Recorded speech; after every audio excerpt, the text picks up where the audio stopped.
Voces y Palabras de Fe presenta Los Atributos de Dios. Escrito por Arthur W. Pink. Revisado y editado por Voces y Palabras de Fe. Capítulo 6. La soberanía de Dios. La soberanía de Dios definida. La soberanía de Dios puede definirse como el ejercicio de su supremacía. Ver el capítulo anterior. Siendo infinitamente elevado por encima de la criatura más elevada, Él es el Altísimo, el Señor del cielo y de la tierra. No está sujeto a nadie, ni influenciado por nadie, absolutamente independiente. Dios hace como le place, solo como le place y siempre como le place. Nadie puede frustrarlo, nadie puede obstaculizarlo.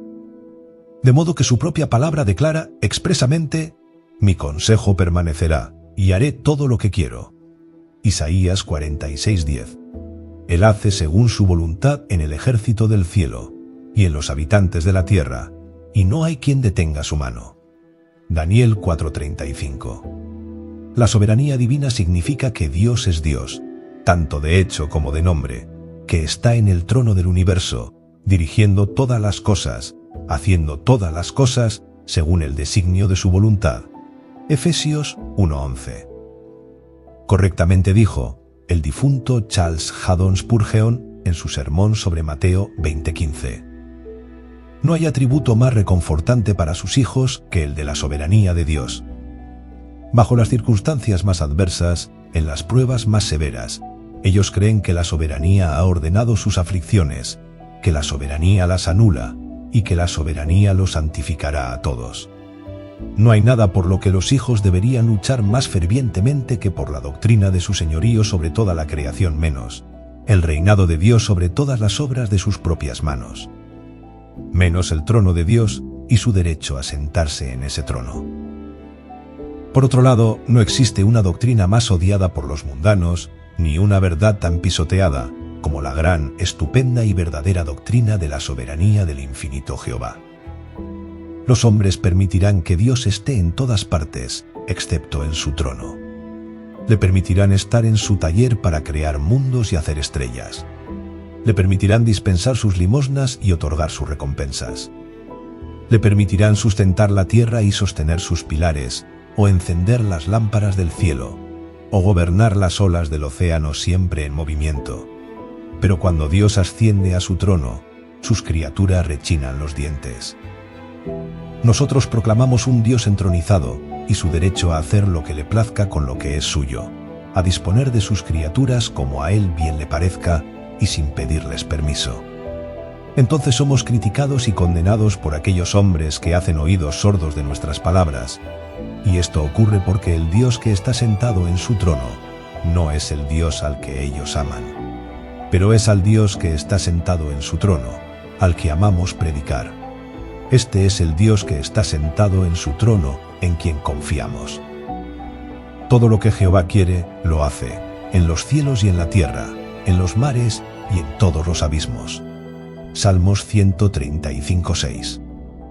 Sí, querido lector, tal es el potentado imperial revelado en la Sagrada Escritura.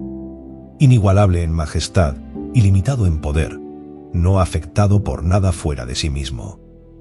Pero estamos viviendo en un día en que incluso los más ortodoxos parecen tener miedo de admitir la verdadera divinidad de Dios. Dicen que insistir en la soberanía de Dios sería excluir la responsabilidad humana cuando en realidad es la responsabilidad humana la que se basa en la soberanía divina y es el producto de ella. Responsabilidad humana y soberanía divina. Nuestro Dios está en los cielos, todo lo que quiso ha hecho. Salmos 115:3.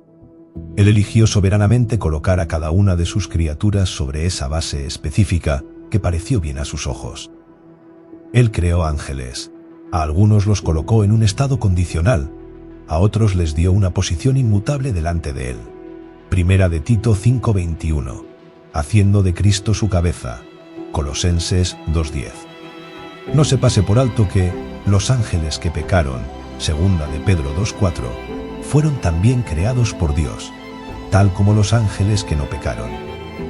Y aunque Dios previó de antemano que caerían, sin embargo, los colocó en un mutable, creado y condicional estado, y les permitió caer. Sin embargo, Dios no fue el autor del pecado de ellos.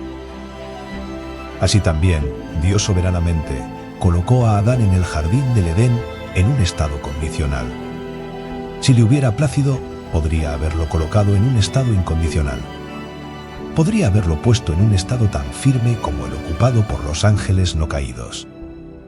Podría haberlo puesto en un estado tan seguro e inmutable como el que tienen sus santos en Cristo. Pero en lugar de eso, eligió ponerlo en el Edén, en el estado de una criatura responsable para que se mantuviera o cayera, según cumpliera o no, la exigencia de su responsabilidad, la obediencia a su Hacedor.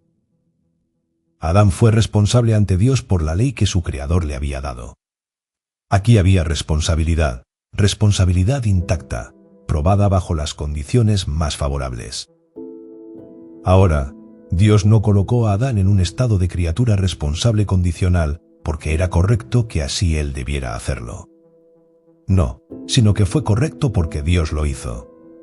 Dios ni siquiera les dio el ser a las criaturas porque fuese correcto que lo hiciera, es decir, porque tenía la obligación de crear, sino que fue correcto porque fue Dios quien lo hizo. Dios es soberano, su voluntad es suprema. Lejos de que Dios esté bajo ninguna ley de derecho, Él es ley en sí mismo, de modo que todo lo que Él hace es correcto. Y ay del rebelde que cuestione su soberanía, ay del que pleitea con su Hacedor. El tiesto con los tiestos de la tierra. Dirá el barro al que lo labra, ¿qué haces? O tu obra, ¿no sabes lo que haces? Isaías 45:9.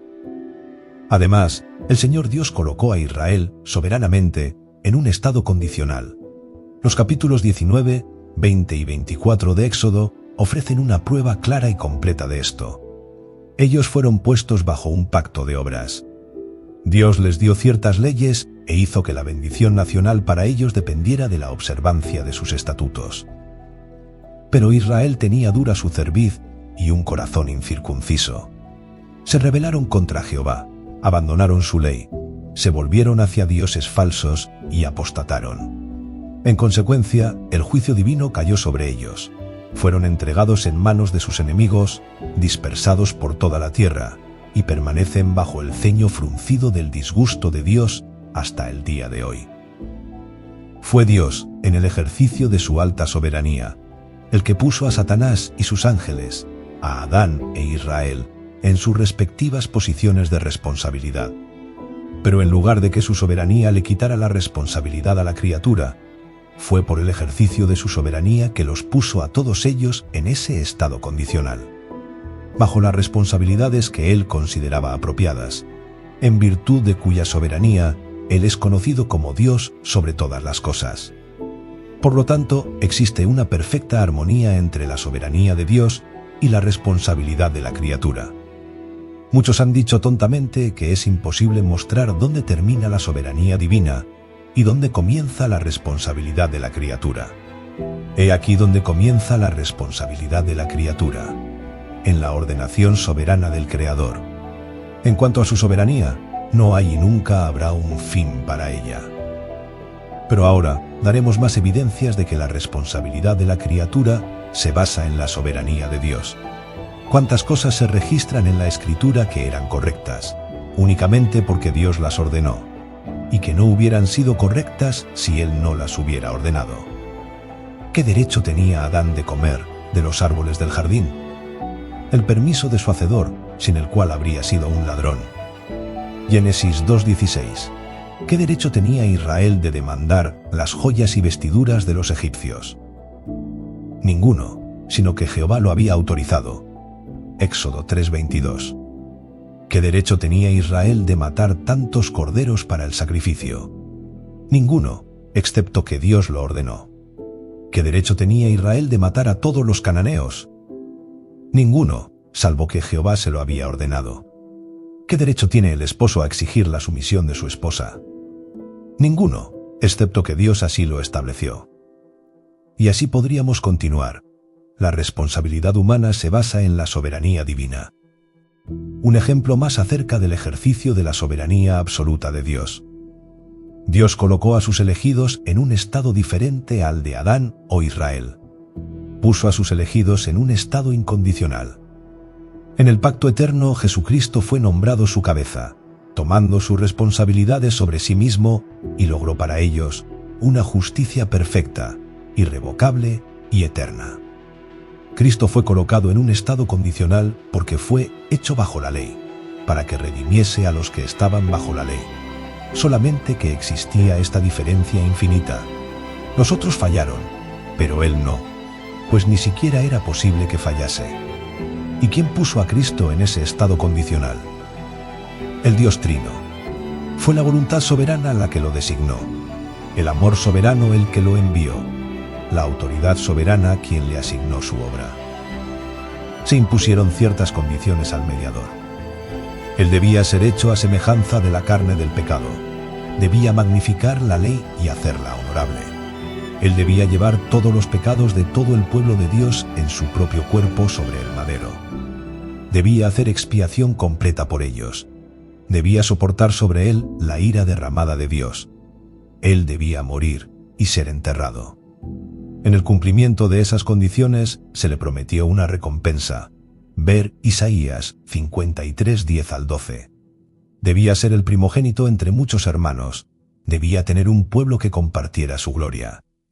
Bendito sea su nombre para siempre porque él cumplió esas condiciones, y debido a que lo hizo, el Padre se comprometió, bajo juramento solemne, a preservar a través del tiempo y bendecir por toda la eternidad a cada uno de aquellos para quienes su Hijo encarnado hizo mediación.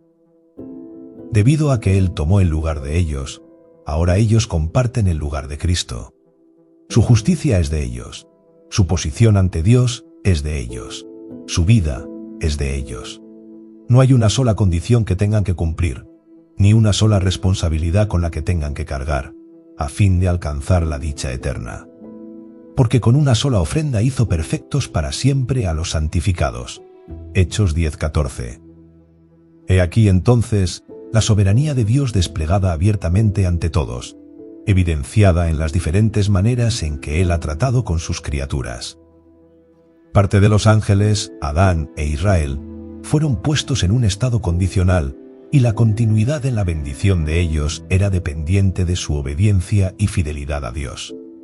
Pero en agudo contraste con ellos, a la manada pequeña, Lucas 12:32, le ha sido dado un estado incondicional e inmutable en el pacto de Dios, en los consejos de Dios y en el Hijo de Dios, pues su bendición es únicamente dependiente de lo que Cristo hizo por ellos, la manada pequeña. El fundamento de Dios está firme, teniendo este sello. Conoce el Señor a los que son suyos. Segunda de Tito 2:19. El fundamento sobre el cual se encuentran los elegidos de Dios es perfecto. No se le puede agregar nada, ni se le puede quitar nada. Eclesiastés 3:14. He aquí pues el más alto y grandioso despliegue de la soberanía absoluta de Dios. Verdaderamente, Él, de quien quiere, tiene misericordia, y al que quiere endurecer, endurece. Romanos 9:18.